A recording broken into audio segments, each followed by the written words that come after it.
Ni sungalo tlebilenba in kɔrɔla la mɔgɔw bɛ sɛgɛnnen bɛ ala k'u ka motow kulungulu ne bidɔnlankolon ye u tɛgɛw la ɲaamɛ bɔlɔn kɔnɔna la ni tajibɔ jamanaba ni a fanga tɛ se ka taji bɔli la bɛrɛbɛrɛ a labila a ka jamanadenw ye bilala tajiko gɛlɛyaw kɔnɔna na ka tɛmɛ minnu ma deli ka juguya ka ni hakɛw sɔrɔ taji feere yɔrɔ damadɔ minnu dayɛlɛlen don falen bɛ jama la.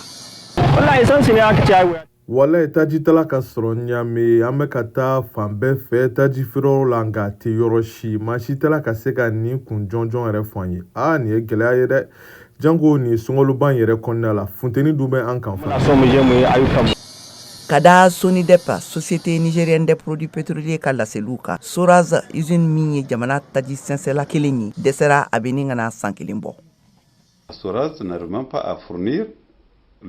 la moitié du besoin. Soraz ni o ye Niger taji bayɛlɛma cakɛda ye o ka taji yɛrɛ tala ka se ka bɔli kɛ sabula don o don a bɛ na citerni 23 ka taa 25 la o de di an ma Sonidep la ka sɔrɔ Niamey dugu yɛrɛ mago bɛ taji hakɛya mun na tile kɔnɔ o b'a ta citerni 25 la ka taa 26 la. Consommation du Niamey seul fait 25 à 26 litres. Kada Mazu Oumani Aboubakar Sonidep directeur commercial ka fɔ kan fɔlɔ la taji min tun bɛ tɛmɛ marché noir fɛ ka bɔ Nigeria tɛ sɔrɔ la tuguni taji 150 de tun bɛ bɔ Nigeria sira yamariyabaliw fɛ ka don Zender Maradi ta